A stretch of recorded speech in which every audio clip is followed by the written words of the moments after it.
Este fanfic y animes mencionados no me pertenecen. Derechos del fanfic a Camilo Navas. Link del fanfiction del creador en la descripción. Capítulo 51. Kiki en la parte más retraída del primer piso de Jamir, abrió una puerta solitaria en un pasillo hecho de roca, iluminado con antorchas.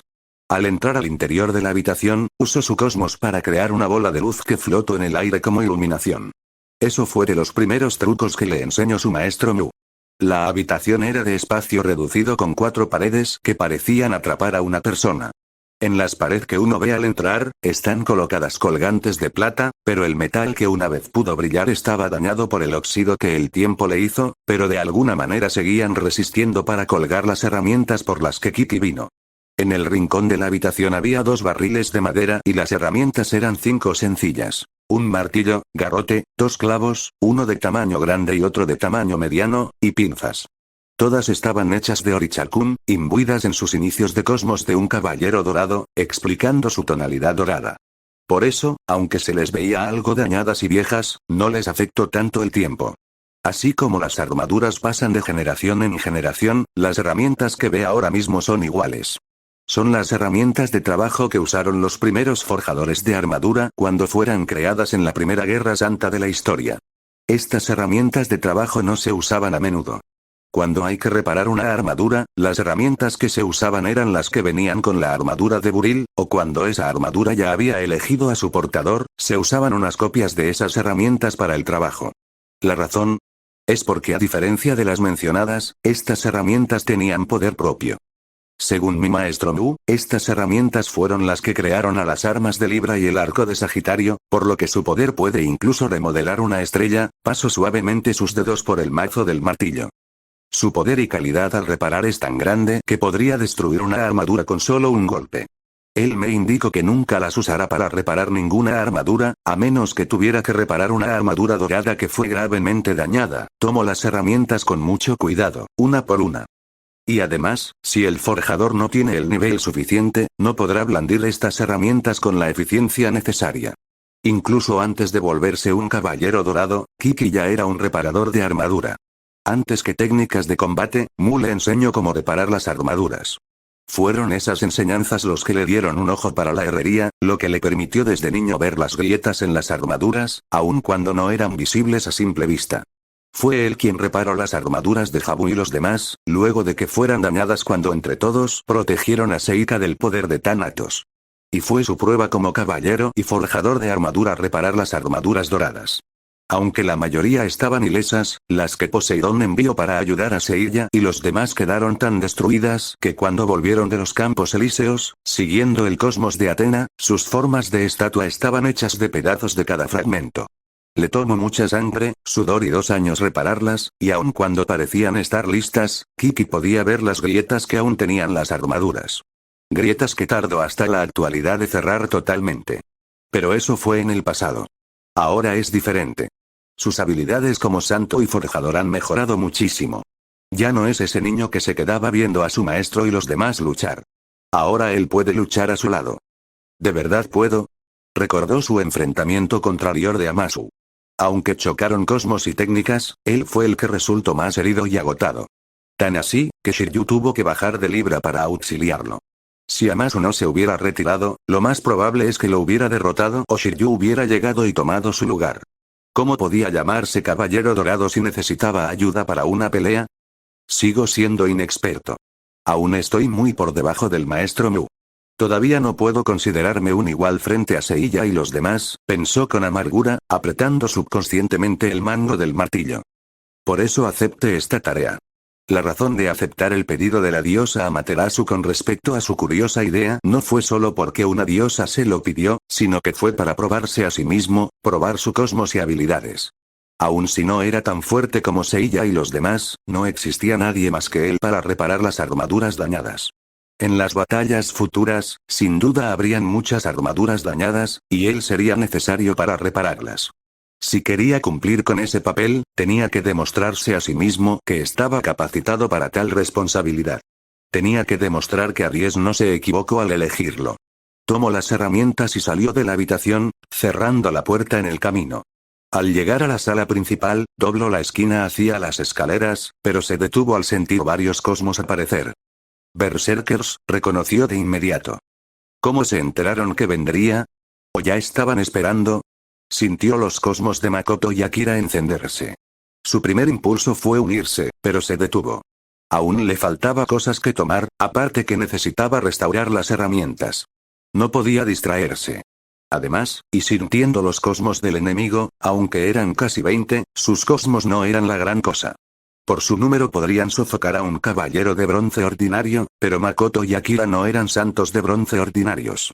Ambos, junto con Tatsuya, fueron entrenados y guiados por Seiya en sus inicios. Su nivel estaba sobre la media de santos de bronce, casi al nivel de un santo de plata, aunque aún les faltaba impulso. Tendrán que encargarse ustedes solo esta vez, dijo. Aunque conociendo a Makoto, es lo que esperaría. Subió las escaleras hasta el 5.º piso, donde era una pequeña habitación con esculturas de diferente tipos, budistas, animales o personas. En el centro estaba un tapete y cerca del espacio de la ventana había una pequeña mesa de madera. Kiki tomó la mesa y la puso sobre el tapete. Se arrodilló y dejó con cuidado las herramientas en la mesa. Ahora viene la parte importante. Slash. Juntando cosmos en la punta de sus dedos, Kiki se hizo un corte profundo en la muñeca izquierda. La sangre que cayó bañó por completo las herramientas, empapando el trapo que estaba debajo de ellas y que impedía que cayera al suelo. Así como las armaduras necesitan sangre de un caballero para renacer, estas herramientas que fueron hechas de los mismos materiales necesitan lo mismo. Aunque en su caso, la sangre de un forjador.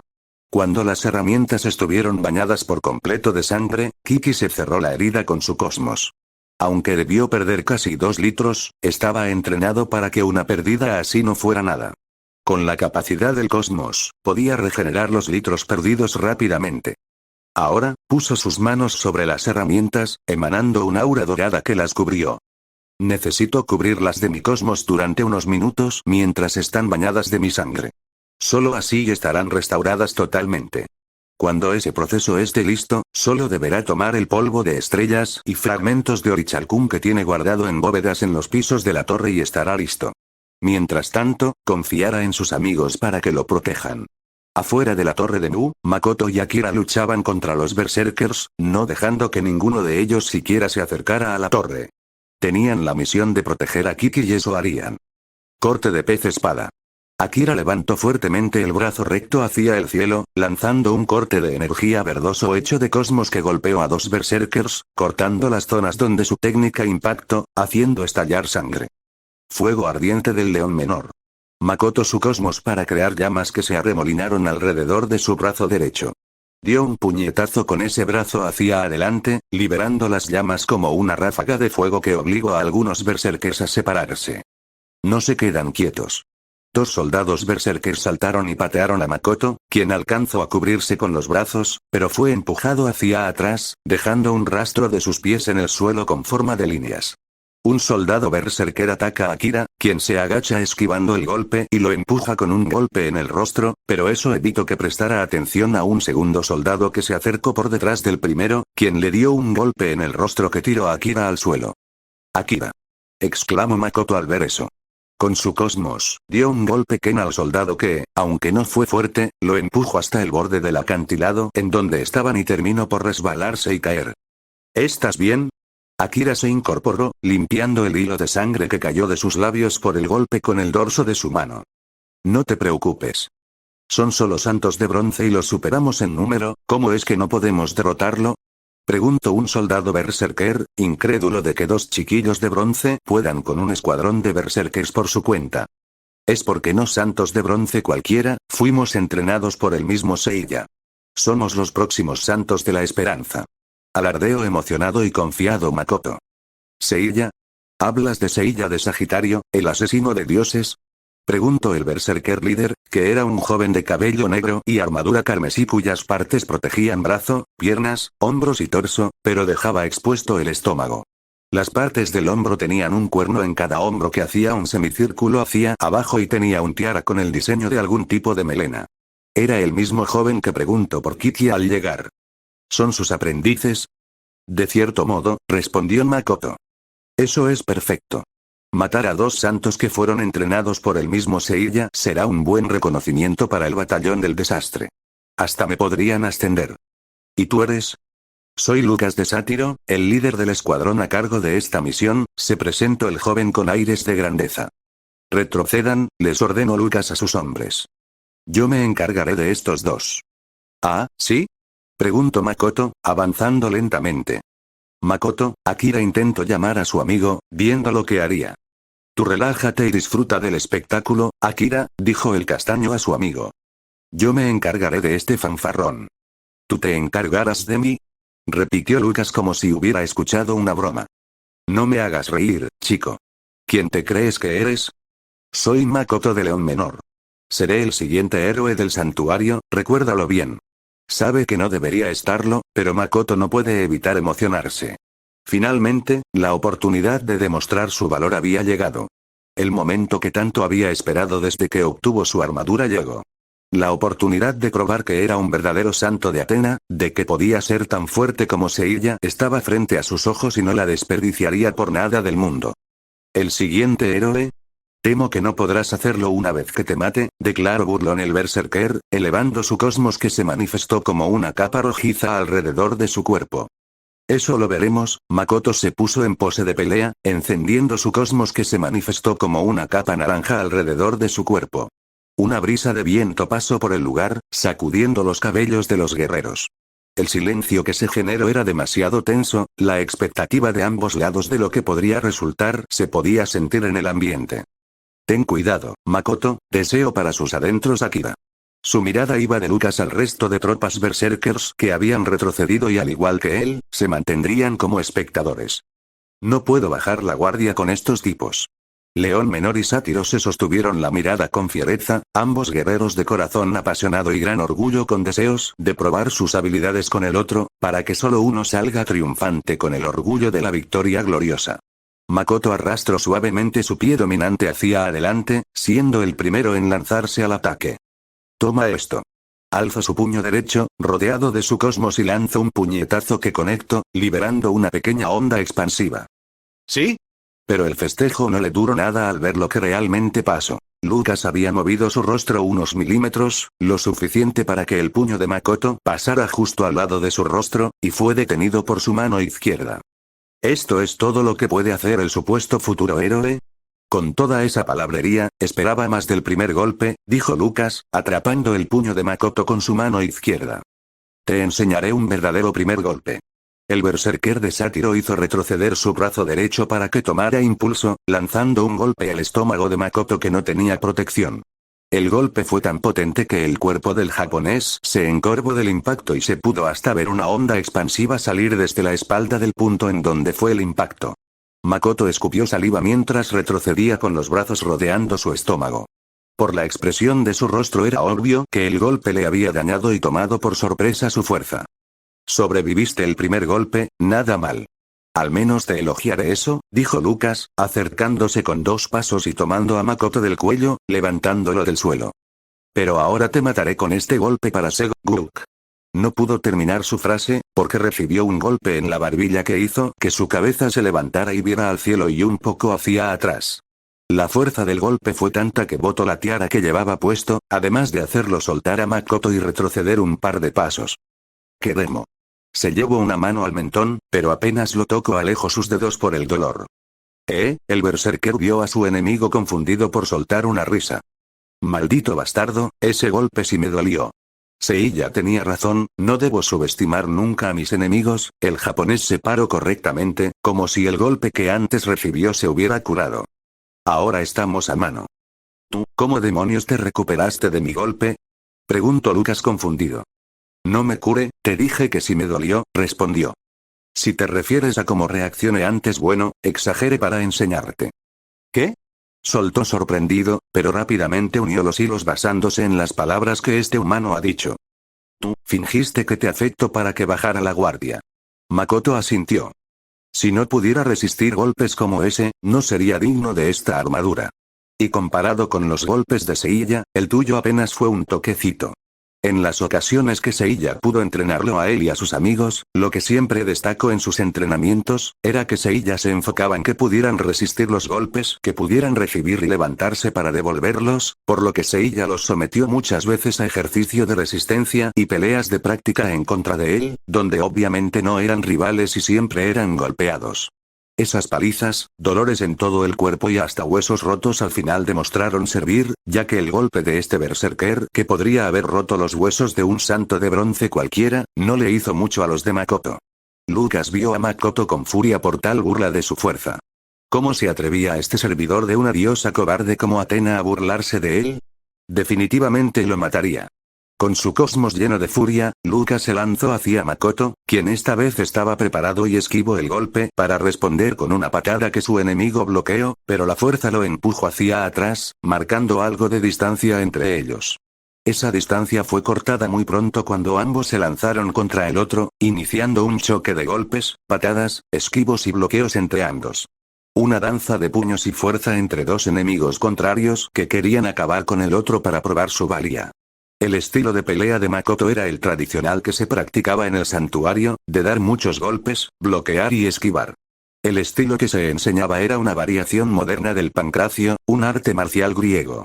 Lo que lo diferenciaba del estilo antiguo eran incorporaciones de movimientos de otros estilos como judo, karate y boxeo. Claro que era el estilo que se enseñaba en el santuario, pero no el único. Dependiendo del maestro, un caballero podría aprender más de un estilo, o perfeccionarse en un único estilo. Shiryu era del primer caso, que combinaba pancracio con artes marciales chinas enseñadas por Doko, karate y otras artes, siendo el más experto en artes marciales de todo el santuario.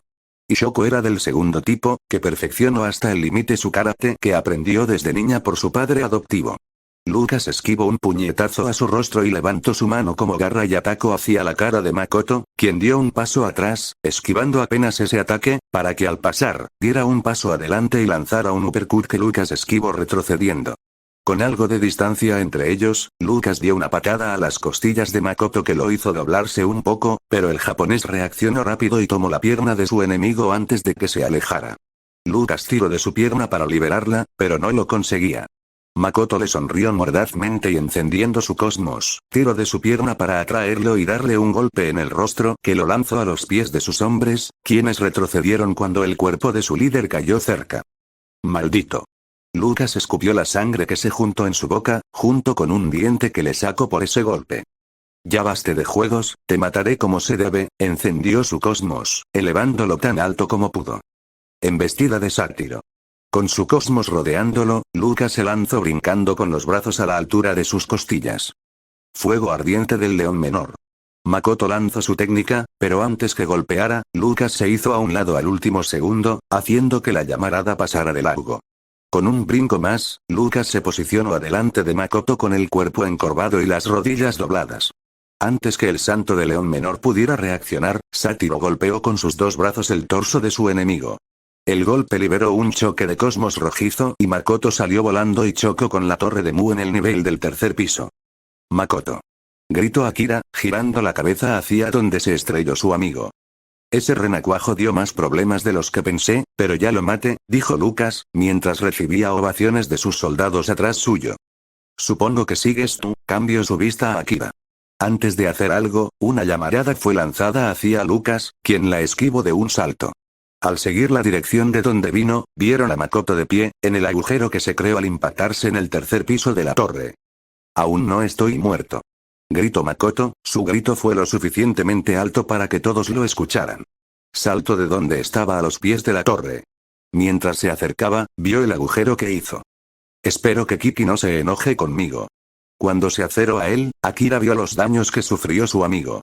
El pectoral de su armadura estaba dañado, teniendo la forma del puño de su enemigo con grietas alrededor. El resto de su armadura estaba intacto, ya que el ataque golpeó solo el pecho. También notó el leve rastro de sangre en los labios de Makoto que denotaba que se había pasado una mano para limpiarla. ¿Estás bien? No pudo evitar preguntar. Por supuesto. Respondió Makoto. Solo fue un golpe y nada más. Es como dice Seiya. Si te golpean, devuelves el golpe. Si te derriban, te levantas, recito las palabras del castaño. Eres bastante resistente, dijo Lucas, perdiendo la paciencia de que su enemigo no se muera aún. Fui entrenado por el mejor, jacto orgulloso. Ahora es mi turno. Makoto encendió y elevó al máximo su cosmos, que aumentó el aura naranja que lo rodeaba hasta arriba, haciendo parecer como si Makoto estuviera rodeado de una llama. ¿Cómo puede tener un santo de bronce un cosmos tan grande? Creí que eran los más débiles del ejército de Atena, pensó incrédulo Lucas. Aunque el cosmos de Makoto no era algo impresionante, era bastante alto para un santo de bronce. No importa, igual te mataré. Elevo su cosmos al máximo. Mataría a este tonto con su siguiente ataque. Embestida de sátiro. El cosmos de Makoto lo cubre como una llama, y fue rodeado por fuego de verdad creado por su cosmos. Bombardeo de león menor. Ambos se lanzaron hacia el otro. Mientras Lucas tenía las manos a la altura de las costillas con los codos atrás, preparado para un ataque, Makoto, cubierto de fuego como si fuera una bola de fuego, se lanza hacia él. Cuando se encontraron, los puños de ambos chocaron, rompiendo el suelo debajo de ellos y haciendo temblar la zona en un choque de cosmos. El choque de cosmos dura durante medio minuto en los que ninguno se niega a perder, hasta que sale el ganador. Lucas grita mientras era mandado a volar por la explosión de la técnica de Makoto. Su armadura hecha pedazos con los fragmentos volando por el aire hasta que cae pesadamente al suelo, detrás de sus hombres, justo en el camino en dirección a la torre y no a la fosa de cuerpos de cientos que cayeron. La pelea terminó, y Makoto ganó. ¿Sí? Tras procesar su victoria, el japonés dio un grito al aire con el puño alzado. Esta era su primera victoria contra un oponente que no era del santuario, contra un enemigo de verdad. Cuando la adrenalina comenzó a dejar su cuerpo, comenzó a tambalearse y cayó de espaldas contra el suelo. Estaba agotado, pero satisfecho con su victoria. No puedo creerlo, el señor Lucas perdió, comentó un soldado berserker. ¿Qué más podías esperar? Es un guerrero de baja clase, apenas superior a nosotros, dijo otro soldado. Debimos haber esperado al señor Cheval como nos ordenó. Aún podemos tomar la cabeza de ese santo de bronce, dijo un tercero. No los dejaré. Akira rápidamente se puso delante de su amigo agotado, listo para enfrentar a los berserkers restantes. Pero antes que cualquier moviera un músculo, sintieron la presencia de un cosmos. Kiki salió finalmente de la torre. Las herramientas estaban guardadas en una caja que cargaba en su mano izquierda, mientras que en la derecha estaba un bolso con el resto de materiales necesarios. Sin decir palabra, Kiki se acercó hasta donde estaba tirado Makoto. Todo sin quitar la mirada de sus enemigos, hasta que se detuvo frente al cuerpo de su amigo. Esta es una tierra sagrada, protegida por mí por la diosa Atena. Solo les daré esta oportunidad para que se retiren. La advertencia cubierta en amenaza hizo retroceder asustados a los berserkers, quienes antes de tomar cualquier acción, otra figura aterrizó frente al grupo. Bueno, así que tú eres el caballero de Aries que enfrentó Lior. Eres más joven de lo que pensé, dijo Cheval de Diomedes, aquel que dio el mensaje a Jabú sobre Ares. Pero no hay que subestimar a alguien. La edad y la edad no siempre van de la mano. Tú debes ser su líder, reconoció Kiki. Así es. Yo lideraría a las tropas en un intento de asesinarlo, pero, miro sobre su hombro a Lucas, quien, a pesar de perder, seguía vivo, pero inconsciente. Uno de los súbditos de un camarada, deseoso de probar su valía, se adelantó con un puñado de mis hombres, miro a los soldados, quienes temblaron ante la mirada fría de su líder. ¿Qué va a pasar ahora? Preguntó Akira en guardia. Pelear ahora que perdimos el elemento sorpresa es en vano, declaró Cheval. Como recompensa de la victoria del joven santo, nos retiraremos por ahora. Cheval se dio la vuelta y sus hombres se hicieron a un lado, permitiendo al berserker de alto rango recoger el cuerpo de Lucas. Hasta la próxima.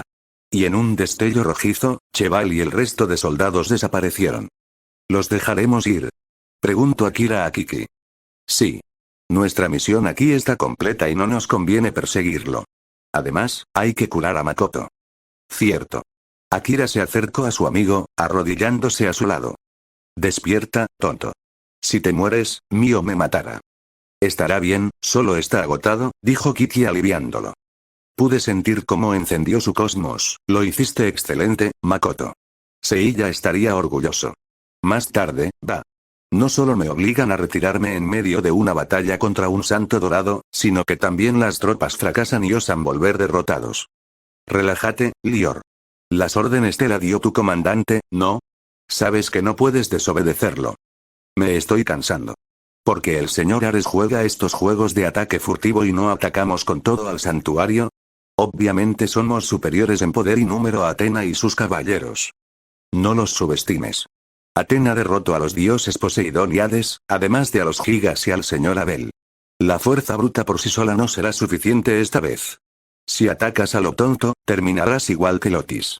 En medio del escondite de los berserkers, cuya ubicación era desconocida todavía para todos, estaban tres individuos importantes del ejército de Ares conversando de la misión actual.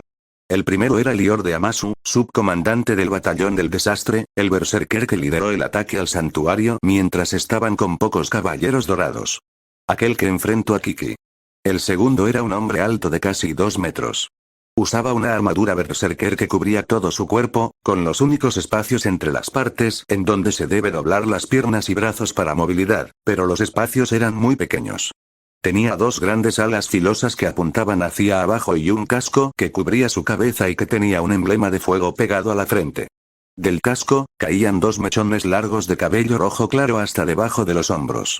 Este hombre era Ufir de Ouroboros, subcomandante del batallón del miedo. La mano derecha del líder de su batallón. Es considerado el más inteligente y estratega de todos los berserkers, algo reconocido por el mismo Ares. ¿Puedes dejar de quejarte?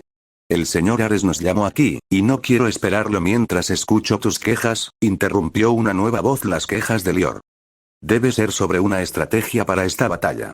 La tercera figura era un hombre tan alto como Ofir, de piel pálida y con una armadura que también cubría todo su cuerpo, y que algunas partes como los antebrazos y hombreras estaban estilizadas para que las puntas de esas partes tuvieran diseño de alas.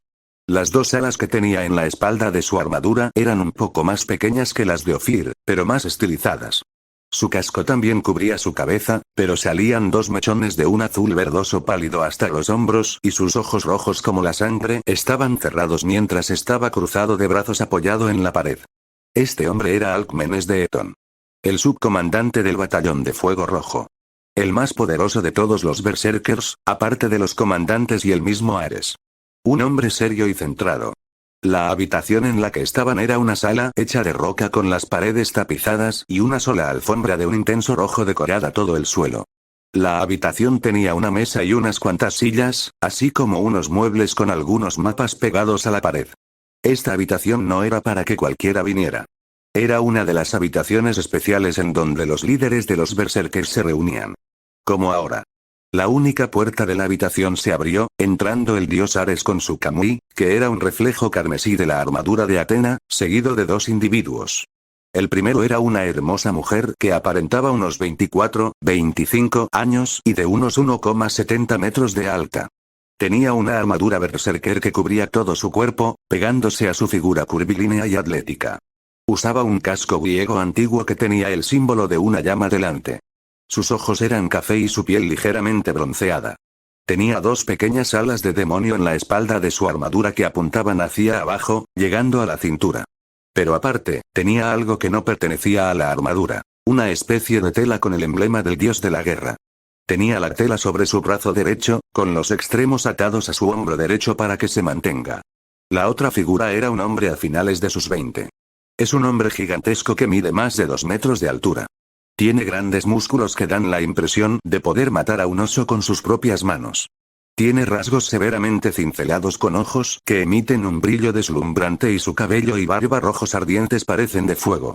Viste encima un manto rojo grueso con un cuello de piel blanco esponjoso, el manto está lujosamente decorado y parece una cortina que envuelve el escenario de un teatro.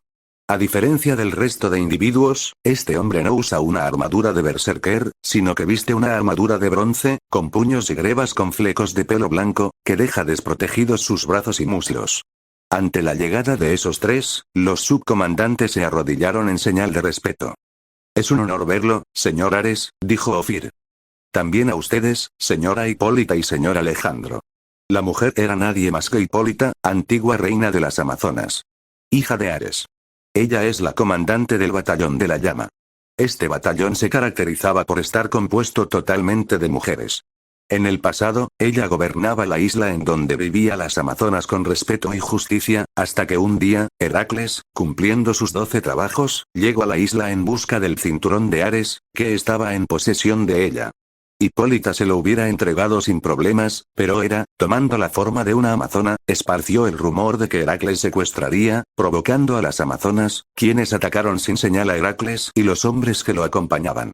Heracles se defendió, y aunque Hipólita no tenía nada en contra del semidios, tuvo que unirse a la batalla por sus hermanas.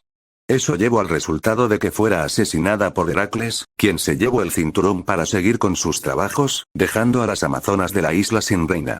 Ella está viva ahora como una berserker porque Ares le pidió a Hades el alma de su hija, para revivirla. El dios del inframundo no tuvo problemas en complacer la petición de su sobrino.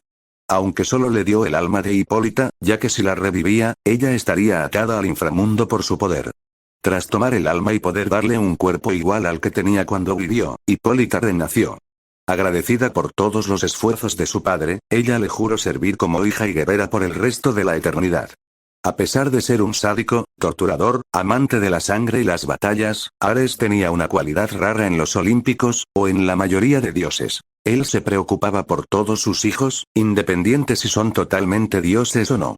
Tenía formas de preocuparse que cualquiera encontraría rara, aún entre dioses, pero que Ares les mostraba amor a través de obsequios y protecciones.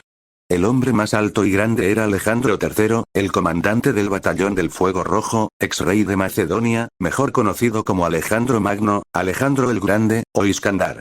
Él fue un personaje histórico importante que se le fue atribuido muchos logros, como encontrarse con el nudo gordiano, rompiendo la cuerda con su espada, empezando una conquista a países vecinos, yendo tan lejos para conquistar Persia y queriendo ir al borde oriental de Asia. Durante su vida y todas sus conquistas, creó el imperio más grande de la historia de la humanidad en tan solo 10 años desde su ascenso al trono.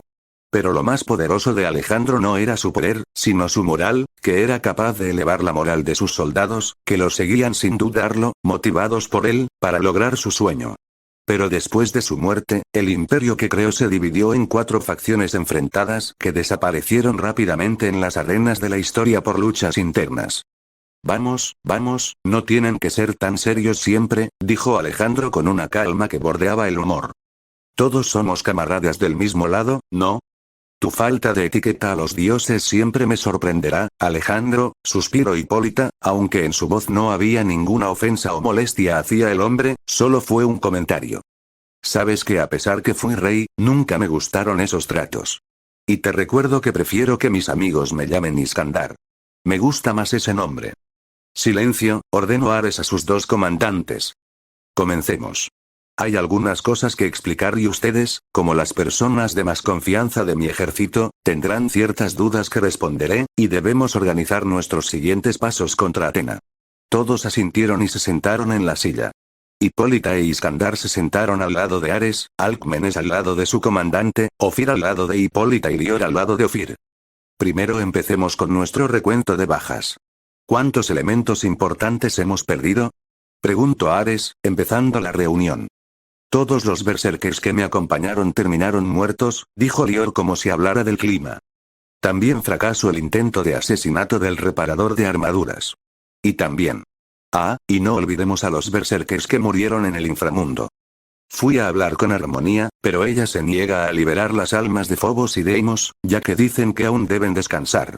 Sabía que obligarla sería mala idea, así que me retiré, informó Hipólita. Armonía, Deimos y Fobos eran 3 de los hijos de Ares con Afrodita, todos dioses menores. Fobos y Deimos eran sus hijos más conocidos, ya que siempre lo acompañaban en las luchas y tenían la misma sed de sangre y apetito por la batalla que él. También eran los comandantes del batallón del miedo y desastre respectivamente. En la batalla de Eris contra Atena, ella había creado cuerpos de reemplazo, permitiéndole a sus hijos luchar por su tía y el lemur que se hacía pasar por él. Pero debido a que esos cuerpos fueron creados por Eris y no eran sus verdaderos cuerpos, no pudieron desplegar todos sus poderes divinos, y estando limitados, fueron derrotados por los santos de Atena. Armonía, la hermana de ambos, también participó en esa lucha, aunque como guía en el Edén de Eris que como guerrera. A diferencia de Ares y el resto de sus hijos, a ella no le gustaba la lucha. Cuando la batalla terminó, ella tomó las almas de sus hermanos y las hizo dormir mientras las custodia hasta el día de hoy. Ya intentaré hablar con Armonía más tarde, aunque cuando quiere, puede ser demasiado terca, murmuró Ares. Claro que podía arrebatarles las almas de sus hijos a Armonía fácilmente, pero no lo hará, ya que al hacerlo lastimaría a su hija, y él nunca haría algo que lastimara a sus hijos intencionalmente. Que Zeus haya sido un padre de mierda no quiere decir que él lo sea.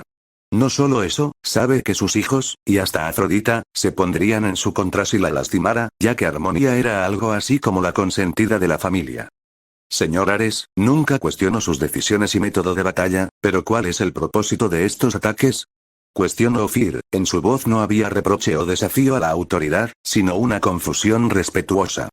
Entiendo que envío berserkers al inframundo por su amistad con el dios Hades, pero los otros ataques, incluyendo el de ahora, no nos han dado una ventaja estratégica. Aunque atacar al santuario cuando tiene pocos caballeros, o eliminar al reparador de armaduras son buenos objetivos tácticos, la fuerza de ataque en ambas ocasiones fue muy baja para una buena oportunidad de éxito. Señalo estos puntos para dar a entender su confusión y demostrar su punto. Tengo que estar de acuerdo con Ofir en este caso, padre.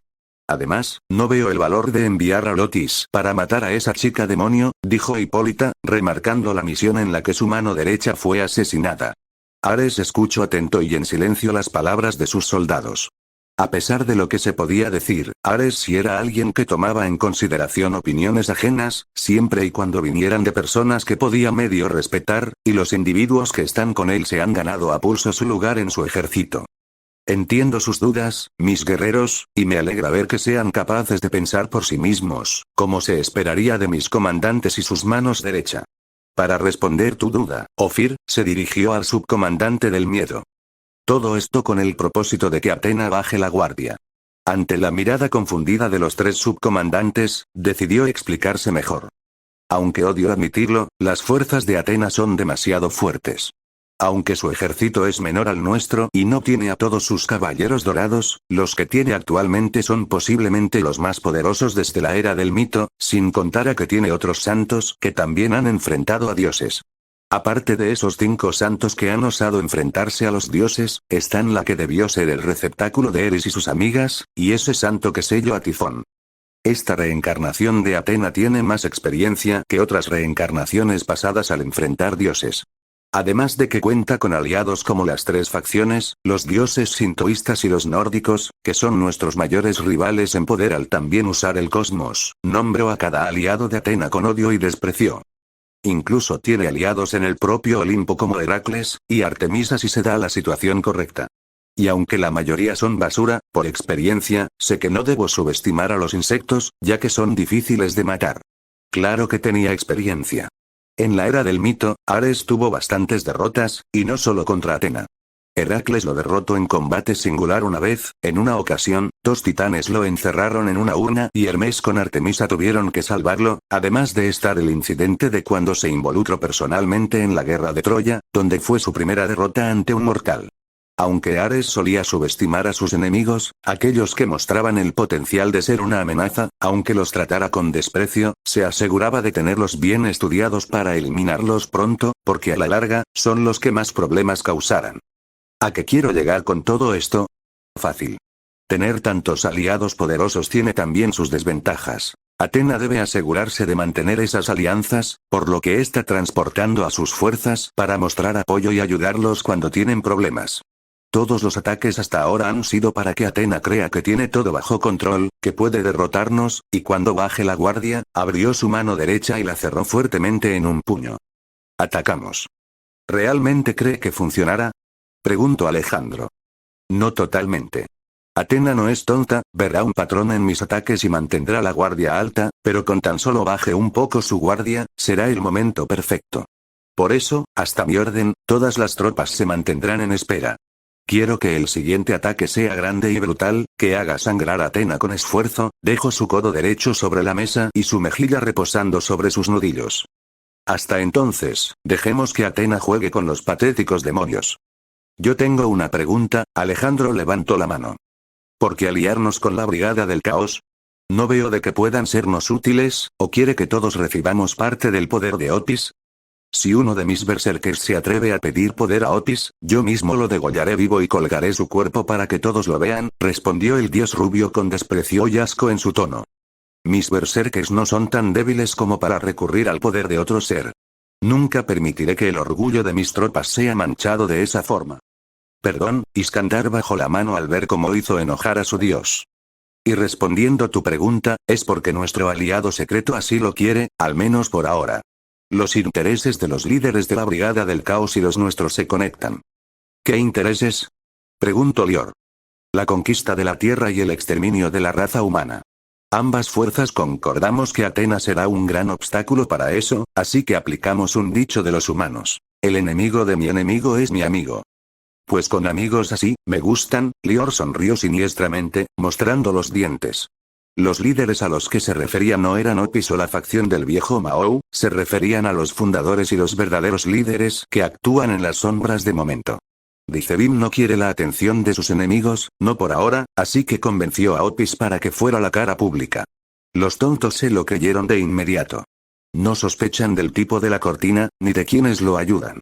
Eventualmente, con Atena y sus santos fuera del camino, los intereses de Ares y la Brigada del Caos comenzarán a separarse. Cuando ese momento llegue, Ares matará a todos para hacerse con el poder, para reunir todo el poder necesario y conquistar el Olimpo. La profecía de Cronos a Zeus, de que uno de sus hijos lo derrocara como él lo hizo con su padre, seguía bien presente en la mente del viejo. Ares se asegurará de ser quien cumpla esa profecía. Atena, Heracles, ni nadie lo derrotará para conquistarlo todo. Unos días después, Shoko extrañó más de lo que pensó el santuario. El olor a tierra y sudor nunca se sintió tan bien. Se había quedado más de lo necesario, pero alcanzó justo a ver el comienzo del torneo de Ratingbane de los jóvenes demonios, donde el primer combate fue el clan Gremori y el Sitri. La estrategia de Sona de separar a los miembros, atacar a cada con miembros de su equipo para apuntar a las debilidades de los siervos de Rías fue buena, y su selección para cada oponente también. Se enfocó principalmente en sacar de juego a Issei, al ser el más poderoso del grupo. Sagi tuvo un papel fundamental. Aunque fue derrotado, consiguió hacer perfectamente su parte, dejando a Issei lo suficientemente débil para que Sona personalmente lo eliminara. Claro que no fue perfecto. Sona no se esperó que Shinobi ahora era una torre y no un caballo, por lo que cuando ella derrotó a sus oponentes y se reagrupó con Rías y Aquino, Sona se vio obligada a la mayoría de sus siervos para sacarla del juego. Al final, todo se decidió en una pelea entre Rías y Sona, algo que ambas habían querido al parecer. La pelea fue reñida, pero Rías ganó, aunque por muy poco. Y no ganó por magia, sino porque sorprendió a Sona cerca del final de la batalla, acercándose lo suficiente para golpearla con puños y patadas que aprendió de Shoko. Esos golpes que la tomaron con la guardia baja, más un poderoso impacto de poder de la destrucción, fue suficiente para darle la victoria a la Gremori. Aunque Sona también fue entrenada en ejercicios musculares, ella nunca le puso tanto empeño, considerando que su intelecto y poder mágico era su mayor fortaleza.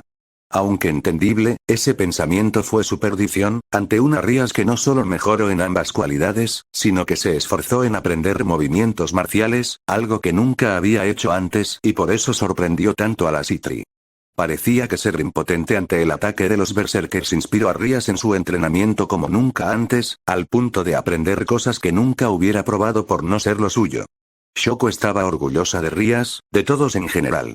La victoria se la ganaron a pulso, y aunque quería felicitarla, no tuvo el tiempo para esperarlos a que se recuperaran, así que solo pudo mandar sus felicitaciones como mensaje a Circeps para ellos antes de irse. Ahora Shun se quedará con el clan Gremori, que por lo que escucho, volverían al mundo humano al día siguiente y esperarían su siguiente pelea en el torneo mientras aprovechaban lo que quedaba de vacaciones y hacían sus tareas que dejaron de lado. Mientras Shoko se adentraba al santuario, su mente reflexionó en lo que tendría que hacer. Tendría que ponerse al día con sus asuntos de líder de las Aintias, pero no solo eso, sino que ahora que despertó el séptimo sentido, debía entrenarse exhaustivamente para alcanzar a dominarlo. Le pediría ayuda a Marin con eso. También tenía que tener una conversación con Mayura y hablar con Seiya respecto a su confesión de amor. Pensar en el castaño la hizo sonrojar levemente. Mientras caminaba, dejó que el cosmos de todas las personas en el santuario se sintiera en su interior, pero buscó al de su amado. Solo pasó una semana, pero ya tenía tantas ganas de verlo y. Espera un maldito segundo. Shoko-san. Xiaolin corrió directo a la pelirroja. Habían recibido la noticia de que ella volvería hoy, por lo que quería ser la primera en recibirla. Bienvenida. Te extrañamos. ¿Cómo te fue en el inframundo?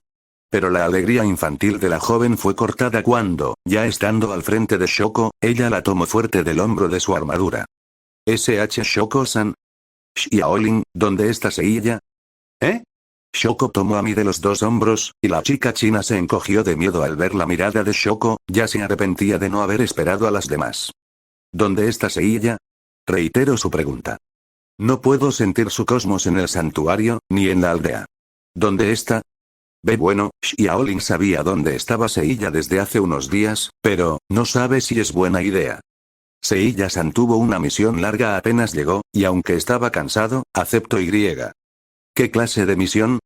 Y yo, Xiaolin veía a todas partes menos a la pelirroja. Creo que primero debes tomar aire y relajarte. Debió ser un viaje largo, ¿no? Las demás hicimos galletas y planeamos una noche de chicas y.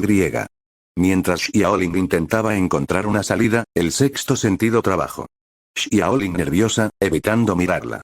Seiya en una misión de largo plazo. Xiaolin intentando calmarla. La perturbación en el cosmos de hace una semana. Esa vaca del sol, no le fue difícil adivinar la responsable. Esto es guerra. Al diablo la timidez. ¿Esa diosa quería a su Pegaso? No lo tendría sin luchar. Hora de pasar a la lucha abierta. Amaterasu levantó la vista de sus papeles. Siento que me acaban de declarar la guerra. Eso, y Tsugaya, a su lado, no supo qué decir. No creo que sea posible. Se me ocurre alguien, Amaterasu pensó en cierta pelirroja. Pero que venga. Le mostraré la diferencia entre una mortal y una diosa. El espadachín de hielo solo suspiró, sintiendo que cosas fastidiosas y ruidosas se aproximaban. Al menos ya sabía a quién culpar. Capítulo 52, un poco de té, presidenta. Muchas gracias, ¿a qué no? Hoy era un nuevo día para el clan Gremory en el mundo humano. Fue apenas ayer que comenzó el torneo de jóvenes demonios, inaugurado por su combate contra Sona Citri y su clan. Fue un combate muy reñido entre el poder bruto de los miembros de Rias contra la inteligencia y adaptabilidad de los miembros de Sona. Un combate en el que el clan Gremory resultó vencedor, aunque apenas. Pero no fue toda la derrota para el clan Citri. Sagi recibió un reconocimiento especial por ser el luchador que dejó la mayor impresión durante la batalla, siendo su mayor logro haber eliminado al dragón emperador rojo, aunque él mismo fue eliminado poco después por el cansancio. Un logro que fue reconocido por todos los espectadores, incluido el mismo Odin. Y aunque perdieron este combate no quería decir que el clan Citri estaba fuera del torneo.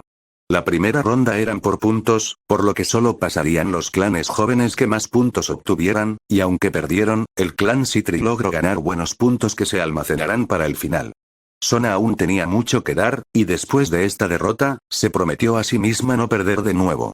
Haría lo que sea por conseguir su sueño, y el resto de su nobleza la apoyaría. ¿Cómo se sienten todos? ¿Ya se han recuperado de sus heridas? Preguntó Rias a su nobleza. Issei, Yuruto, Shinobi y Koneko asintieron. Durante la pelea habían tenido múltiples heridas y cansancio, pero gracias a la atención de los médicos del inframundo, lograron recuperarse rápidamente y ahora estaban como siempre.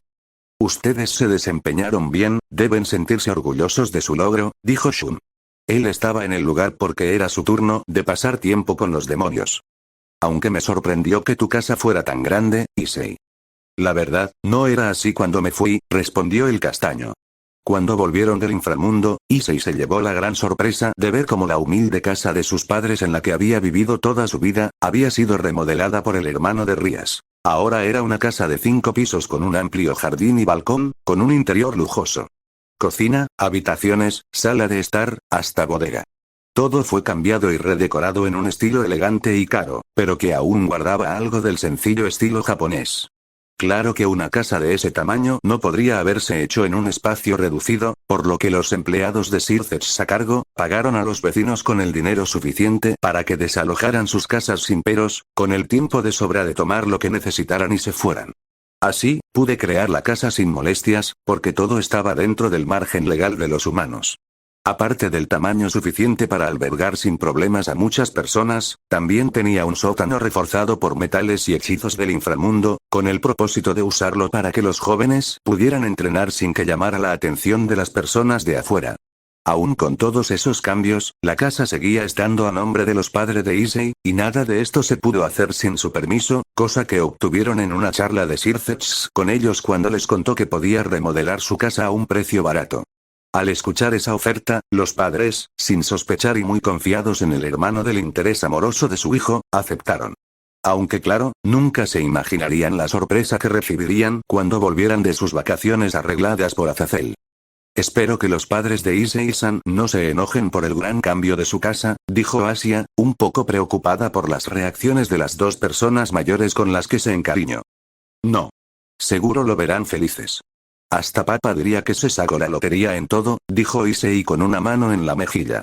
Aunque le asustó un poco el gran cambio de su casa por no estar acostumbrado a estos lujos, no le molestaba, tampoco que Azazel alejara a sus padres, pero de una forma que ellos pudieran disfrutar. Solo me gustaría que me avisaran de este tipo de cosas antes, también es mi casa, murmuró. Si de algo sirve, mi hermano lo hizo con todas las buenas intenciones, dijo Rías como un tipo de consuelo. Me sorprende que el Mao se lleve tan bien con los padres de Issei, comentó Shun. A mi hermano no le gusta que lo traten con demasiada rectitud o muy formal fuera del trabajo, así que debió encontrar agradable la actitud informal de los padres de Issei, aun cuando no saben quién es en realidad, dijo Rías. Aunque no lo culpo, son realmente agradables. Aunque sí es una casa grande solo para Issei, Asia y la presidenta, comentó Shinobi, observando alrededor. Creo que también lo hizo de esta forma para que él o cualquier otra presencia sobrenatural pudiera venir sin preocuparse de ser vistos, como un punto de reunión aparte del edificio del club. Sir Zetch-sama piensa en todo, ¿no? Exclamó Akeno. Aunque era temprano y ya habían desayunado, la razón por la que todos se reunieron en la casa de Issei era para algo sencillo y básico que todo estudiante hace, tareas. Les dejaron tareas de vacaciones a todos, y nadie las había hecho por irse al inframundo y estar enfocados 100% en sus entrenamientos, así que para hacerlo más llevadero, decidieron reunirse para hacer la tarea en conjunto y ayudarse, así se quitarían ese problema de encima rápidamente y podrían concentrarse mejor en el torneo. Sobre todo porque hoy era sábado y los lunes regresaban a clases. ¿Issei-senpai, me puede ayudar con este problema?, pidió Koneko, señalando un problema en su cuaderno. A ver, Issei se movió alrededor de la mesa para estar al lado de Koneko, viendo los problemas. Tienes que resolverlo así. Otro gran cambio fue la relación entre Issei y Koneko. Desde aquel encuentro con Kuroka y Paradox, ambos se han acercado, mucho. A tal punto, que Koneko comenzaba a sentarse en el regazo de Issei a comer dulces, y él la dejaba al encontrar lindo su actuar. Era claro que Koneko había ganado un interés romántico en Issei, para los celos de Rías y Asia. Habían bajado la guardia al notar el interés de Akeno y Shinobi en Kiki, y ahora tienen una rival, y la menos esperada. Y Koneko lo sabía, por lo que se burlaba de ella sin sacar sus orejas y actuar como un gato en busca de atención con Issei, recibiendo caricias en su cabeza mientras le lanzaba una sutil mirada de burla a ambas. La gata se volvió engreída y ya se creía superior a su amo. Rías no olvidara nunca esto y se asegurara de hacer pagar a Koneko. El fin de semana pasó rápido, y las vacaciones terminaron. Así, los clanes Gremor y Citri volvieron a sus actividades de jóvenes de secundaria ordinarias. Las vacaciones ya terminaron. Quería explotarlas más, pero con el entrenamiento no pude, suspiró Issei, triste por no haber aprovechado sus vacaciones para divertirse. Oye, Issei. Dos voces familiares para el castaño se hicieron oír, acompañado de una patada en su trasero. Ah. ¿Qué están haciendo? Cuando se volteó, vio a sus dos mejores amigos y que con él, conformaban el trío pervertido de Kuo, Matsuda y Motoama. Maldito, no fuiste a la playa con nosotros para buscar chicas como prometiste. Exclamó molesto Matsuda, el amigo sin pelo de Issei. Te olvidaste de nuestra alianza de caballeros. Exclamó Motoama, el de los lentes. Ambos rodearon a Issei con sus brazos para hacerle una especie de llave de lucha, para ahorcarlo con sus brazos como castigo por dejarlos de lado. Tuve que ir al campamento de verano, no tuve de otra. Dijo Issei, usando la excusa de campamento que usó para no revelar que fue al inframundo. Entonces, obtuvieron resultados. Al hacer esa pregunta, ambos se detuvieron. Issei no vio las expresiones rígidas de sus rostros. Jijiji, llegó Rindo Kiryu Aika, una chica de cabello castaño con coletas a los lados, gafas moradas. Conociéndolos, tuvieron unas vacaciones sin sentido. Kiryu era como un tipo de amiga para el trío pervertido, ya que era la única chica que les hablaba sin golpearlos por espiar, además que ella era una pervertida de closet, y tiene una especie de rivalidad con Motoama sobre leer medidas de personas. ¿Qué dijiste, Kiryu? No es de tu incumbencia. Matsuda y Motoama no iban a admitir a nadie, menos de Kiryu, que ella tenía razón. Oigan. ¿Escucharon? Viene otra estudiante transferida. Escuche que es una belleza. Además que llega otro profesor del extranjero para reemplazar a Seiya-sensei, dijo Kiryu. Eso sí llamó la atención de ellos. Oye, Issei, ¿algo le pasó a Seiya-sensei? Preguntó Motoama, ya que para todos, Seiya, con Azazel, eran los profesores encargados del campamento de verano. Si me soltaran, podría contarles, dijo Issei, logrando que sus amigos lo liberaran. Pues tengo una idea sobre la chica, y sobre el nuevo profesor. Seiya-sensei tuvo que volver a Grecia por asuntos personales y lo viene a reemplazar su medio hermano. Tiene el permiso del director. ¿Conoces a este nuevo profesor? Preguntó Kiryu. Pues sí, lo conocí ayer. Maldición. Si es tan apuesto como Seiya-sensei, nuestras posibilidades de conseguir novia se verán muy reducidas este año, exclamó Matsuda. Matsuda no se imaginaba el alcance de sus palabras. Estaré reemplazando a Seiya por un tiempo, pero espero que nos llevemos bien. Mi nombre es Shunkido. Un gusto conocerlos. Tras presentarse a su clase en la cancha, las chicas se estallaron en gritos de felicidad y ovaciones al ver a tan hermoso hombre como su profesor de gimnasia. Es como si un dios hubiera descendido del cielo y les estuvieran sonriendo. En la clase de Issei, la estudiante transferida resultó ser Irina, quien tras presentarse hizo saber a todos que era amiga de la infancia de Issei, haciendo que todos se sorprendieran, y los hombres vieran con furia y celos al castaño, quien solo pudo abrazarse en su asiento. Tras terminadas las primeras clases, el rumor de ambos recién llegados se expande muy rápido. Demasiado. No pasaron ni 10 minutos antes de que Shun pudiera sentir las miradas anhelantes y sonrojos de muchas estudiantes femeninas sobre su persona. Hasta una de las profesoras más jóvenes se le insinuó y le dio, sin pedirlo, su número de teléfono. Tal vez tuvo que haber seguido el consejo de Seiya y decir que tenía novia en su presentación. Al ser el primer día, las clases terminaron temprano.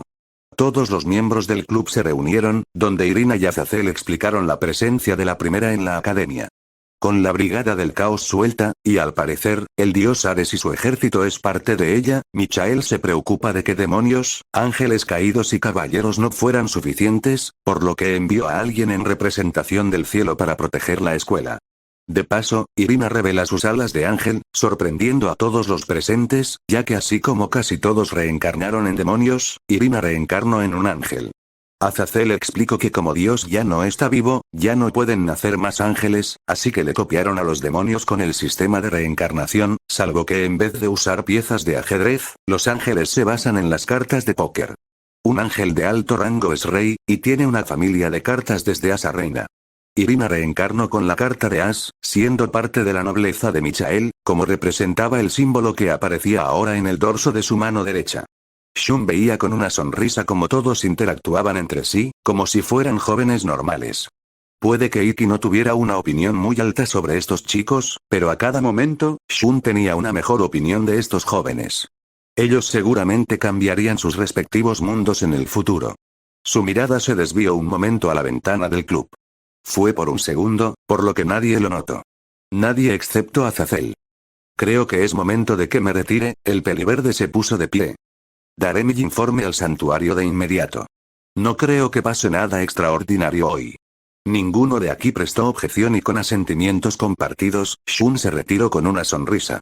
Afuera del edificio del club, en la rama de un árbol que da una vista completa al interior del club, había un gato negro que veía con sus brillantes ojos el interior. Sus ojos estaban enfocados en Koneko, que estaba sentada en el regazo de Issei. Podrías entrar y saludar a tu hermana. El gato se levanta sobre sus 4 patas y encorvó su cuerpo en una especie de arco con los pelos levantados y la cola tensa en el aire. Una reacción que hacen todos los gatos cuando se asustan. El felino miró hacia rápidamente abajo, donde estaba de pie un Shun con las manos en los bolsillos. El peliverde levantó un dedo y señaló un área más apartada del edificio, indicándole que le siguiera hasta allá. Shun caminó tranquilamente a ese lugar mientras era seguido por el gato negro, que avanzaba entre los árboles. Cuando estuvo lejos del edificio, Shun hizo un movimiento de mano, creando una barrera invisible de cosmos que le impediría ser detectados. Ya podremos hablar tranquilamente, le dijo al gato. No te preocupes, no te voy a delatar ni a atacar. Si quisiera, ya lo hubiera hecho. El gato saltó hacia el suelo, y en el aire brilló por completo, su cuerpo volviéndose más grande y cambiando su figura. Cuando tocó el suelo, el brillo se desvaneció, revelando que era Kuroka. ¿Cómo me detectaste, Nia? Preguntó la Nekomata con curiosidad. Te sentí cuando te subiste a la rama del árbol a espiarnos transformada en gato. Entre presencias demoníacas y angelicales, tu esencia de yokai es fácil de notar para cualquier santo con algo de experiencia, respondió Shun. Ustedes, los santos de Atena, hijo de Temernia. Shun lo tomó como un halago. ¿Qué haces aquí? Si te descubren, podría ser peligroso para ti. Y puedo sentir que viniste sola. ¿Fue capaz de sentir que también estaba sola? La habilidad sensorial de los caballeros de Atena no dejaba de sorprenderla. Aunque no lo demostraba, Kuroka estaba nerviosa. Hace solo una semana había sido casi golpeada por un Issei que recién despertó el balance Breaker, siendo salvada por Paradox y la llegada de Arthur y este tipo de armadura que más tarde, averiguaron que era uno de los guardaespaldas de Odín. Si lo que Valí dijo es cierto, entonces ninguno tenía oportunidad ante un caballero dorado.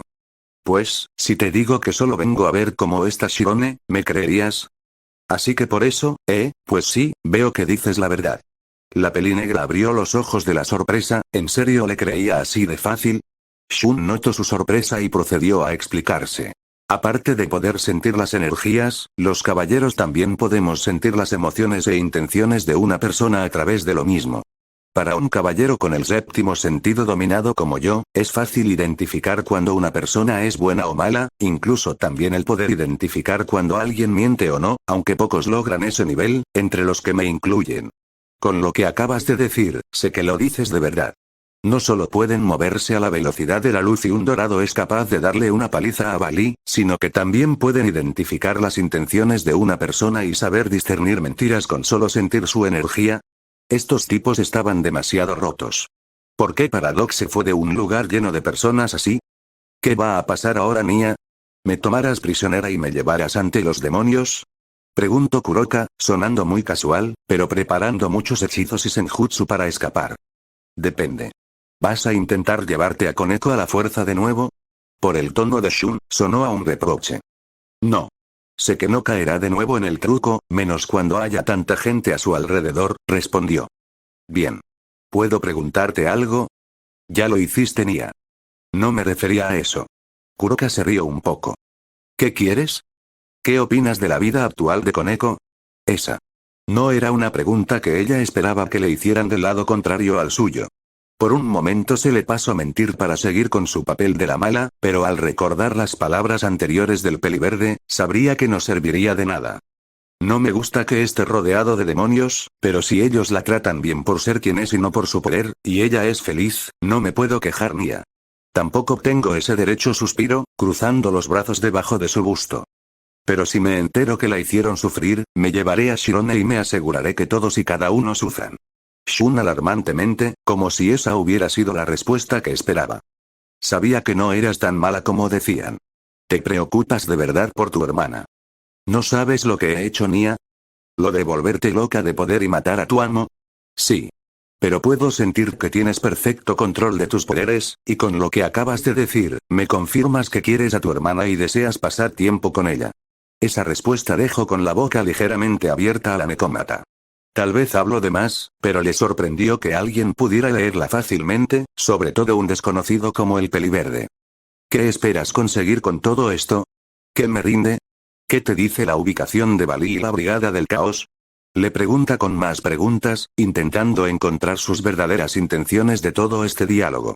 A ella realmente no le importaba la Brigada del Caos.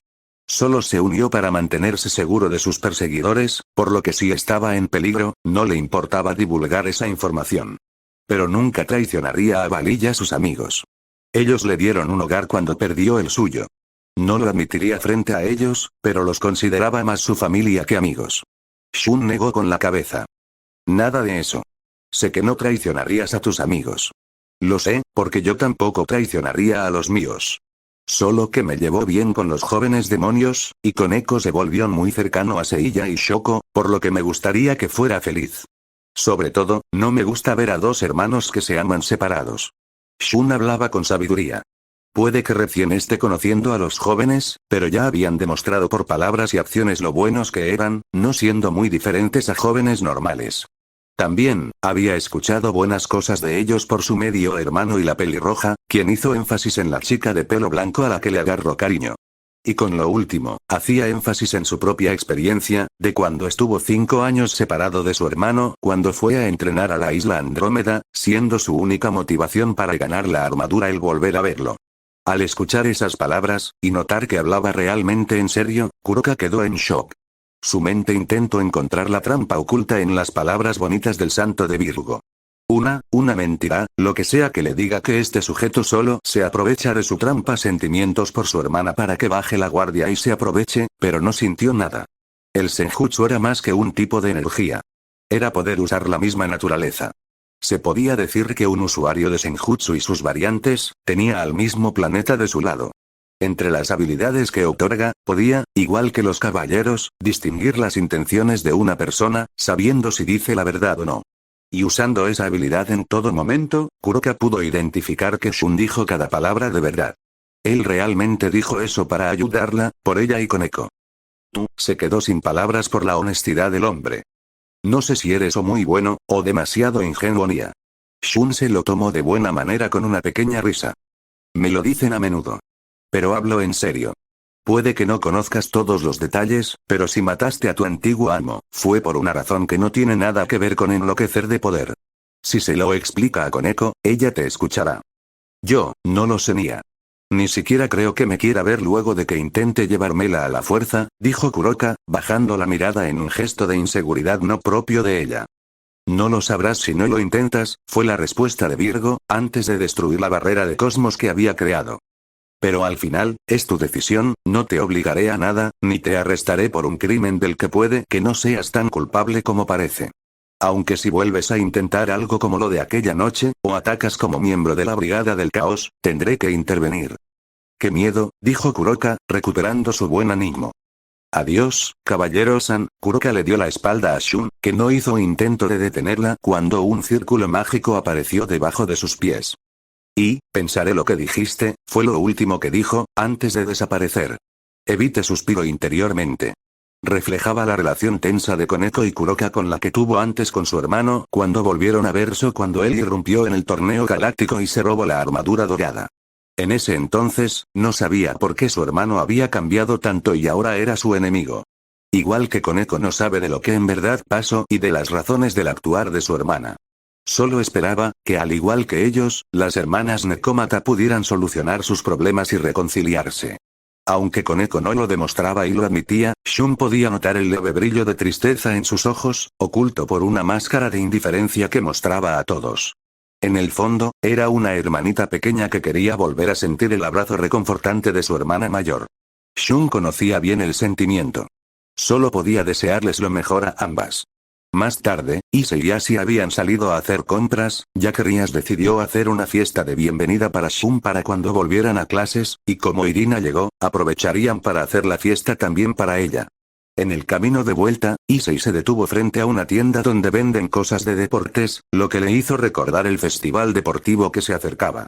Al explicarle que era ese festival y reanudar la caminata, Asia se tropezó por un desnivel en la calle. Se hubiera caído, si no fuera por las manos que la tomaron del hombro por atrás. Disculpe. Muchas gracias, agradeció sinceramente la ex monja por evitar que le pasara un accidente por su torpeza. Nos encontramos de nuevo, Asia Argento. ¿Eh? Issei miró fijamente al tipo, notando el aura demoníaca que libera. Tú eres. Buenos días, Asia, he venido a verte. Era el mismo tipo de cabello verde que Asia había visto en la reunión de jóvenes demonios antes de comenzar su entrenamiento. ¿Acaso no eres uno de los jóvenes demonios del inframundo? Preguntó Issei, reconociéndolo, pero solo por eso. ¿Se ha olvidado de mí? Preguntó el demonio a Asia, ignorando a Issei. Asia miró al suelo, avergonzada por sí haberlo olvidado. ¿Qué le estás diciendo a Asia? Preguntó Issei, comenzando a sentirse molesto de repente. El joven puso una mano delante suyo, en señal de defensa. Pero si nos conocemos antes. Mucho antes de que ella te conociera a ti. Ah. Eso es imposible. Te lo demostraré. Fueron a un parque cerca del lugar, y tras dejar la bolsa de compras en una banca, el misterioso demonio se quitó la capa que traía y se desabotonó la camisa, mostrando su pecho desnudo y con cierto nivel de musculatura.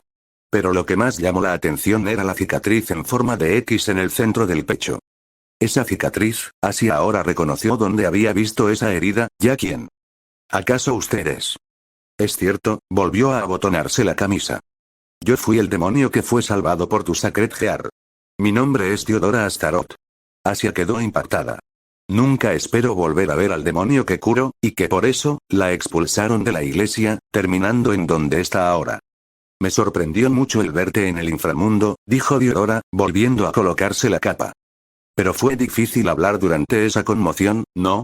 Se refería a la pelea de los jóvenes demonios, en la cual Sairaor tuvo que intervenir. Es por eso que he venido a recogerte. ¿Recogerme? Repitió Asia sin entender. Nuestro encuentro y reunión, creo que ha sido cosa del destino. Diodora se arrodilló frente a Asia y tomó con delicadeza una de sus manos, sonrojando levemente a la rubia al ver cómo le besaba el dorso, como una especie de príncipe a una princesa en una novela. Maldito. ¿Qué le estás haciendo a Asia? Exclamó Issei, sintiendo que la molestia que comenzó a surgir en él incrementaba con cada palabra y acción de este tipo. Diodora volvió a ignorar al peón al estar enfocado en la alfil. Quiero que te conviertas en mi esposa. Estoy enamorado de ti. ¿Qué? Gritó Issei. H.A.A. Asia se sonrojó furiosamente. De todas las cosas que pudo haber esperado al volver a clases, una declaración de amor con una propuesta de matrimonio no estaba ni siquiera en la lista. Sé que es arrepentido, por lo que no quiero una respuesta de inmediata. Hoy solo vine a saludar, aclaró Diodora, levantándose. Pero mis sentimientos son sinceros, así que quiero que lo pienses. Esperaré impaciente tu respuesta. Y con esas palabras, desapareció en un círculo mágico. A la noche, mientras se organizaba la fiesta de bienvenida para Shune y Rina, Rías había notado que algo pasaba al ver lo distraído que estaban Issei y Asia desde que volvieron de compras, por lo que cuando todos estaban distraídos, ella los llevó a la habitación de Issei, donde les pidió una explicación de lo que pasó. Ambos relataron su encuentro con Diodora y la propuesta que le hizo a Asia. Rías quedó sorprendida de que él apareciera, y más aún, de su actuar. Diodora es el próximo en la línea de sucesión de la prestigiosa familia Astaroth, de la cual proviene el Mao Belzebub. Me sorprende que lo conozcas, Asia, dijo Rías, sorprendida. Se llevó una mano al mentón en un gesto pensativo. No recordaba muy bien su rostro. Muchas cosas dolorosas pasaron durante ese tiempo, comentario Asia. Issei tuvo un nudo en la garganta al recordar las razones de la expulsión de Asia, así como lo sucedido con los ángeles caídos. Estoy segura que estaba emocionada de volver a ver a la chica que lo salvó. Es típico de Diodora, mantener siempre su educación, dijo Rías. Solo déjalo. Aunque se podría ver mal que un demonio de clase baja ignorara una propuesta de amor, y de matrimonio de un heredero de una casa prestigiosa, Rías no era tan cercano a Diodora como si lo eran con Sona, Sairaor Gose Ekbaira, pero lo conoció lo suficiente para saber que él solo se emocionó y dijo los demás por eso. Aun si sus sentimientos son en serio, no puede lanzar una propuesta a la ligera, tanto por su posición social como porque Asia es su sierva, miembro del clan Gremori. Entiendo, dijo Asia, sintiéndose más aliviada. Gasper golpeó la puerta y tras recibir la señal de pasar, les avisó a todos de que los preparativos, por lo que los tres fueron con los demás a celebrar. ¿Temes que ella se vaya de tu lado? Patético. Issei se detuvo cuando en su mente resonó una voz. Una voz que deseaba no volver a oír, pero que ahora, con su molestia por Diodora Astaroth, volvió a escuchar después de meses. La voz de quien, en cierto sentido, lo puso en el camino actual. La voz de quien se burló de él de la manera más retorcida y lunática posible, la voz de ella, Issei-san. Llamó así al notar que el castaño se quedó atrás. ¿Pasa algo? Nada, Issei sacudió la cabeza, intentando despejar la mente. Vamos con los demás. Tengo mucha hambre. La sonrisa que dio no llegó a los ojos de Asia, pero ella no hizo comentario alguno y fueron al comedor. Con Amaterasu, por una vez, el líder del panteón sintoísta estaba haciendo su papeleo, no con fastidio o con un sentimiento de responsabilidad, sino con una sonrisa en el rostro que iluminaba todo su alrededor. Literal y metafóricamente. Esta semana que ha pasado junto a Seiya ha sido de las mejores en su larga vida. Desde que lo trajo al Taka no Ama, ha hecho que lo acompañe a todas partes para que conociera bien el lugar, que aprendiera de la cultura de su país, una cultura que nunca tuvo tiempo de aprender. Aunque a veces se preocupa de haberlo arrastrado a diversas partes y fuera demasiado insistente, él, como el caballero que era, le dijo que le molestaba, y ella le creyó al verlo interesado en ciertas cosas, como las máscaras yokai o la comida japonesa. Claro que era una excusa para tener citas con él a solas, aunque él no lo sabía. Era lindo verlo tan inocente y ajeno a sus verdaderas intenciones. Claro que no solo se han divertido. Ella también ha hecho que lo acompañe a reuniones con dioses líderes de su panteón y miembros de las 5 familias, usando como excusa de que sea su guardaespaldas, aunque la verdad quiere que él y los demás se acostumbren a su presencia, ya que cuando se casen, Seiya tendrá que asistir a varias de estas reuniones.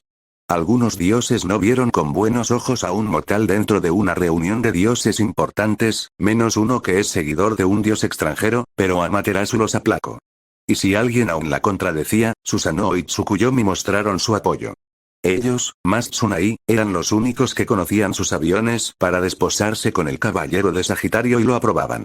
Le tenían un gran respeto y amistad a Seiya, sobre todo Susanoo, a quien, hace unos instantes, se llevó al castaño para una pelea de exhibición.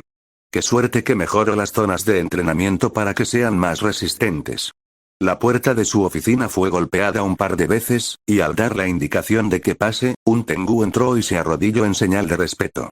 Amaterasu-sama, Izanagi-sama ha vuelto. Que entre, por favor. El Tengu ascendió y se retiró.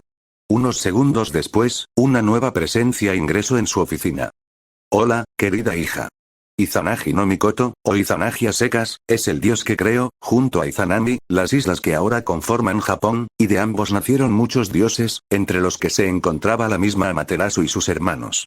Izanagi era un hombre adulto que aparentaba estar a mitad de sus 40, de cabello negro peinado hacia atrás, 2 pelusas de pelo como bigote bajo la nariz y una barba mediana y bien cuidada. En los pelos de su cabello y barba habían pequeños mechones de cañas que pasaban desapercibidos. Como vestimenta, usaba un elegante aori, que es el kimono para los hombres, de color café claro con un aori más grande y horrible encima como una capa, de un café más oscuro.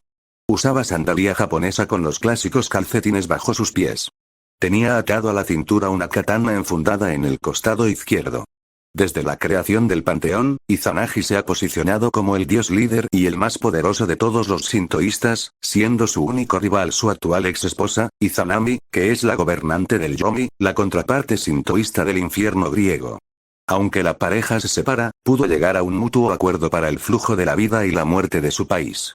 Así se mantuvo, hasta que una mitad del siglo XVIII, Amaterasu ocupó el lugar de Izagami como el líder del panteón sintoísta, y siglos antes, Tsukuyomi había derrotado a su padre en un combate, ganando el título de dios más poderoso del panteón. En ambos casos, Izanagi aceptó la superioridad de sus hijos y retrocedió para que ellos brillaran y lideraran su creación a su modo. Aunque la mayoría de veces se replegó a su santuario, no ha quedado inactivo. Amaterasu le pedía a su padre consejos para ciertas situaciones que surgían en el panteón, o a veces le pedía que fuera su representante en reuniones con ciertos dioses, al ser uno de los dioses más viejos que quedaban y aún estaba en forma. No te esperaba tan pronto, padre. ¿Has estado bien? ¿Cómo fue tu viaje? Preguntó Amaterasu a su padre. Sin complicaciones. Fue bueno ver a Dagda, respondió Izanagi, tomando asiento frente a su hija. Hace una semana, Amaterasu le pidió a su padre si podría ir al Panteón Celta, un panteón aliado del sintoísta, ya que quería hablar de un tema con ellos. Como Izanagi y el líder del panteón, Dagda, eran buenos amigos, fue la opción correcta. Aunque ella no esperaba que volviera tan pronto. Normalmente, Izanagi se toma su tiempo para charlar con viejos amigos y ponerse al día tras siglos sin verso, así que era normal que volviera en un par de meses, a menos que ella solicitara su presencia antes o le pusiera un tiempo límite, cosa que no sucedió esta vez. Dagda era el rey dios del panteón irlandés, o céltico, como es más llamado. Es el dios del conocimiento y de la tierra, además de ser un poderoso guerrero y maestro de la magia. ¿Y cómo está? Preguntó. Para la peli negra, Dagda era como el tío buena onda que te regala dinero cuando tus padres no ven, así que le tiene cariño. Igual que siempre. Se queja mucho del trabajo y ser líder. De hecho, ese viejo finalmente ha decidido retirarse y darle su puesto a Luga, respondió Izanagi con una mueca divertida. ¿No había dicho que sería rey del panteón celta hasta la muerte? Según él, el cargo lo estaba matando lentamente y parece que finalmente llegó a su límite, soltó una risa. La verdad, duró mucho más de lo que imaginas. Parece que perdí la apuesta con Odín. Amaterasu soltó una pequeña risa. Aunque esa no fue la razón de que volviera temprano, la expresión afable de Izanagi fue reemplazada por una más seria, con el ceño ligeramente fruncido. Tomando ese gesto en serio, Amaterasu puso una expresión seria, pero amable, atenta a lo que sea que diría su papá. ¿Y cuál fue la razón, padre? ¿Es cierto que trajiste a un humano al Taka no Ama, y que además, piensas casarte con él? La pregunta directa de Izanagi la sorprenderá. No le sorprendía que se enterara de que Seiya estuviera aquí, era obvio que la noticia se esparciría, pero no espero que también supiera de su deseo. Además, la mirada que le dio al hacer la pregunta, más el tono, aunque trato de ser serio, podía notar la conocida desaprobación que había escuchado varias veces cuando era más joven. Rápidamente, quitó toda sorpresa de su rostro, tomando una postura más seria y fuerte. ¿Dónde escuchaste eso, padre? No importa de dónde lo escuche. Lo que importa es que quiero saber si es cierto o no. Definitivamente alguien se lo había dicho. Solo Susanoo y Tsukuyomi sabían de sus intenciones y ninguna la traicionaría al contarle a su padre. ¿Quién fue el que se enteró de lo que quería y se atrevió a divulgarla? Es algo que investigaría después y que castigaría. Aunque tenía una idea de quién era. Ahora se enfocaría en el problema inmediato. ¿Y que si fuera así? Pregunto, sin confirmar o negar nada. Soy una adulta perfectamente capaz de tomar mis decisiones. Nunca te has opuesto a mis decisiones desde que soy el líder del panteón. Pero esto es diferente, replica Izanagi. Dejando de lado que es un mortal con vida limitada, es el servidor de una diosa ajena del panteón, y no cualquiera, sino uno de los más fuertes. El más fuerte, por lo que sé, y ella nunca lo entregaría así a un panteón extranjero, sin importar si somos aliados. Además, ¿te ha declarado ni siquiera a este mortal? No puede haber boda si el novio no está ni enterado. De mala gana, Amaterasu tuvo que aceptar que su padre tenía razón. Ya tenía planes para confesar sus sentimientos a Seiya, pero tenía que preparar el terreno primero. Pero sobre Atenea entregándolo tiene su motivo. A pesar de que ha dicho que casarse con Seiya no hará que el castaño deje sus trabajos de santo, Atena podría no creerle, además que definitivamente habrá momentos en que el deber de Seiya como santo de Atena y como su esposo puedan chocar a veces. Y para agregar, si sus sospechas sobre el otro tema eran ciertas, puede que Atena sea la que más se oponga a su matrimonio, sin contar a la pelirroja de plata. No te preocupes, padre, ya estoy arreglando ambas cosas, así que no tienes que preocuparte, dijo Amaterasu, cerrando los ojos con una expresión de indiferencia. Izanagi entrecerró sus ojos. No dejes que tus sentimientos afecten a los demás, Amaterasu. Eres el líder del panteón sintoísta, compórtate como tal. Lo tendré en cuenta, padre. Ahora le pido que se retire, tengo documentos que firmar como el líder del panteón.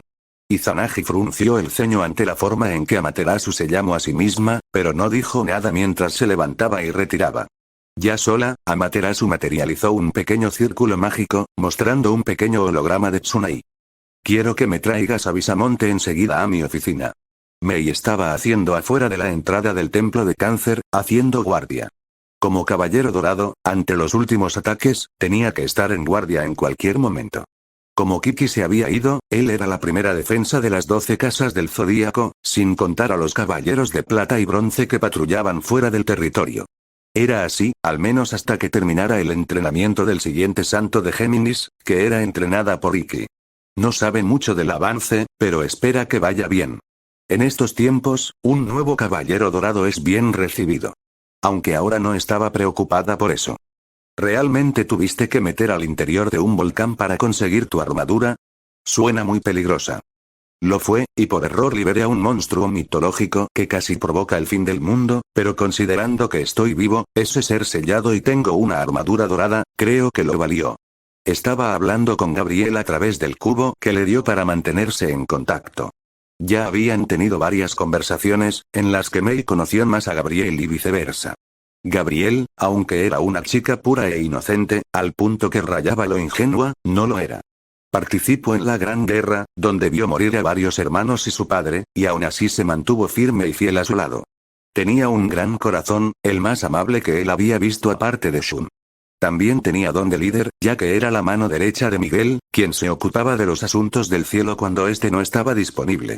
El respeto y admiración que Mei sentía por ella aumentaba con cada charla. Él no se imaginaba haciendo todo lo que ella tiene que hacer en el cielo. Ni siquiera puede pensar en cómo Athena o Nicole llevan el santuario, y todo un reino debe ser por mucho más difícil. ¿Y dónde está Miguel ahora? Preguntó Mei. Sigue en el inframundo, pero volverá pronto.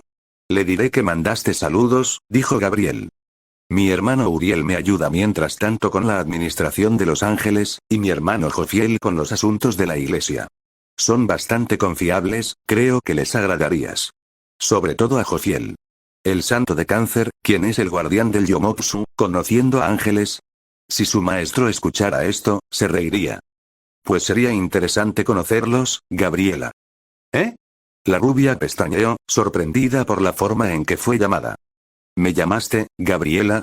Mei se quiso morder la lengua por lo que dijo. Ya habiendo hecho el error, decidió hablar en un intento de salvarse.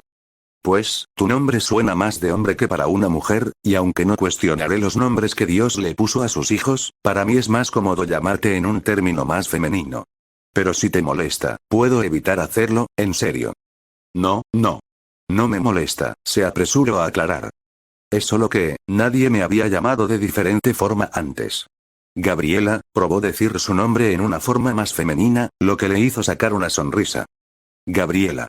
Me gusta. ¿Puedes llamarse así de nuevo? Por favor. Gabriela. Decir eso hizo que la sonrisa de la ángel aumentara, y aun cuando era una proyección holográfica, principalmente de tono azul, creyó ver un pequeño sonrojo en su mejilla. Aunque solo se le agrega una letra más, es como si fuera otro nombre, y cuando lo dices tú, hace que me guste más, confesó. ¿Podrías llamarme de esa forma a partir de ahora? Él, ¿no sería raro? Claro que no. Si te hace sentir bien, puedes llamarme así cuando estemos solos. Por favor. Cuando ella se lo pide con ese tono tan dulce y unos ojos de cachorro, Mei no encuentra en su alma el negarse. Tampoco ayuda que los latidos de su corazón se hicieran más fuertes desde que ella dijo que le gustaba que la llamara de esa forma. Está bien, Gabriela. ¿Sí? La rubia festejó dando un salto, lo que hizo que sus senos se levantaran y rebotaran en la imagen holográfica, haciendo sonrojar a Mei por esa vista. El peliazul tratamiento había estado tan concentrado en la conversación que no notó la figura que venía desde el salón patriarcal y se había detenido a unos metros detrás de él. MNH. Pero Gabriel, o mejor dicho, Gabriela, sí notó esa figura, ya que estaba acercándose. ¿Quién es esa señorita con armadura que se acerca? Se ve molesta. ¿Qué? Mei sintió una cosmoenergía estallar a su espalda. El nivel de cosmos era algo alto, superando al nivel de plata común, rozando el séptimo sentido, pero no llegando a ese punto todavía. Pero lo que puso en alerta a Mei fue que reconoció de quién era ese cosmos. Dándose vuelta lentamente, con su cuerpo tenso que sonaba a una máquina que hacía ruido al funcionar, Erda reconoció a la Saintía de Centauro, que lo miraba con los brazos en jarra, su cosmos hirviendo como la lava y sus ojos lo miraban como dagas. Oh, hola. Mei, el tono de voz de Erda indicaba que estaba a un punto de explotar. ¿Puedes explicarme, por favor, quién es esa mujer rubia de pechos grandes con la que hablas? A pesar de ser un caballero dorado, alguien de rango y poder superior a ella, viendo a Erda así de furiosa, en ese momento, Mei sintió el verdadero terror.